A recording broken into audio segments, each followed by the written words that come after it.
Well, joining us now is the interim leader for the newly announced Canadian Future Party, Dominic Cardy. Mr. Cardy, thank you for joining us this evening. Thanks so much for having me on this show. I really appreciate it. Now, your party has its roots with the centrist Conservatives group, and after last year's leadership race, I take it you had to decide what to do with that energy. But why not apply that energy to having an internal debate with other Conservatives? What is it about the current party that you cannot reconcile with? Well, first, centrist Conservatives existed for a few weeks, and it then became centrist Canadians because we heard lots of Liberals, even some New Democrats and Greens, saying that they didn't feel that the current main political parties were reflecting them in any way. And the thought of trying to attract people to go to party conventions or nominating conventions when you've got candidates that are espousing policies that are nostalgic, to be polite about it, in the case of the Liberals, who seem to continue to believe that throwing money at things solves problems without any sort of real plan, as long as it's got a nice comms package to top it off, or the Conservatives, who appear to have just ceded the policy ground to some of the stranger people in the American social media sphere, and who are absolutely attracting lots of people, the same way that Mr. Trump attracts lots of people in the US. Those are not the people we're trying to go for here. We're not interested in talking about the World Economic Forum or whether vaccines are invented by Bill Gates or some of the other strange positions that the Conservative Party has inexplicably decided to adopt. Okay, so that's not what you're interested in. What is it then that your party will stand for? Right. Massive increase in our defense budget. We're facing a war in Ukraine that we have to win. It's an existential fight for democracy and Western civilization. We have to win that fight quickly because we have to prepare for the battle that the chief of our defense staff said in testimony before the Commons last year, that we are already at war with China and Russia. The difference is that they know it and we don't. So we need to prepare for that. That means building trade relationships with democracies, moving to decouple from China through an explicit plan in as quick a period as possible, because the Chinese have said they're decoupling from us, so it might be nice if we were actually ahead of them for a change and protected our own interests.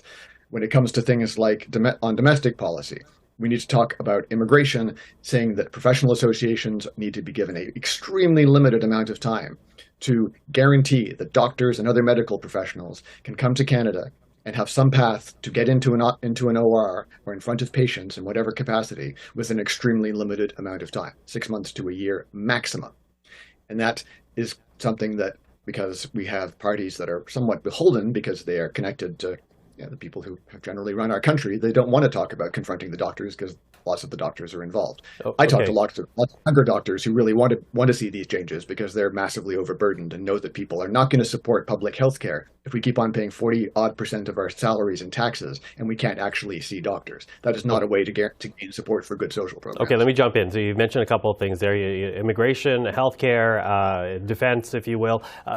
And you think that is broad enough of an appeal, enough to actually take votes away from Liberals and New Democrats and Conservatives included?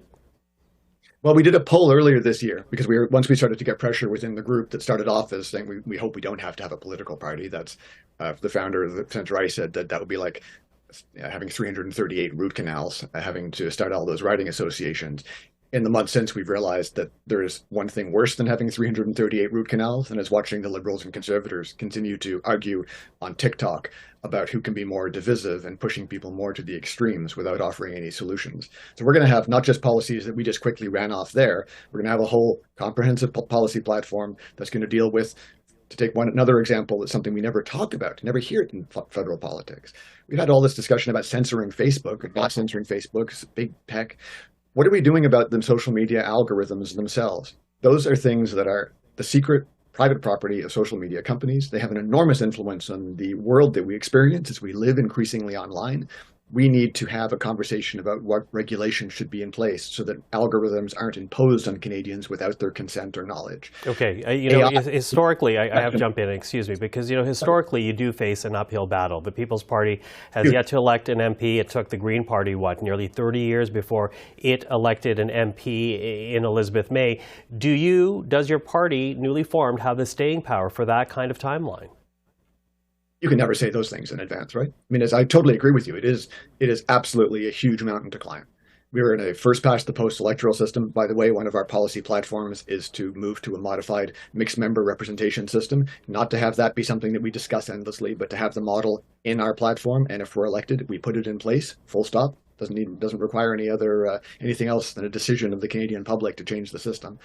And if we can have if we can move to have a real conversation around some policies, I think we do have the opportunity to really change politics. You mentioned Mr. Bernier's party, which, as much as I find him and his views of the world loathsome, and his utter abandonment of a more free market approach that he used to have back when he was a federal conservative for some sort of weird nationalist nativism, to be polite about it, I think that he has had a huge impact on the federal Conservative Party. The recent by-election in Manitoba, you saw the federal Conservative candidate trying to out-wingnut the People's Party candidate by saying that they were the most opposed to the World Economic Forum. And anytime you hear anyone talking about the World Economic Forum as being one of the major threats facing Canadians, you know you're being conned. The WEF is the equivalent of a Kiwanis club for rich people. The idea that there's somehow this shadowy group controlling the world just is a way for politicians here at home to avoid responsibilities for the fact that we are supposed to be running this country, and we need to do a better job of it, not trying to pass the buck to shadowy groups of outsiders that often also take on an unfortunately nearly anti-Semitic tinge that I think is a worrying part of our politics and a move towards extremism that we're seeing drive up hate crimes and other acts of extremism. Let's get back to talking about policies and how to make the country better, not just making stuff up and saying foolish things online for clicks. Okay. Dominic Cardy, we're out of time, but I know the intent is to try to have some type of founding convention in 2024, so you and I will speak again. But for now, thank you for the time. Thanks so much. We've got a big mountain to climb, but I prefer that to an easy ride down. So thanks so much. Talk to you soon. Talk to you soon.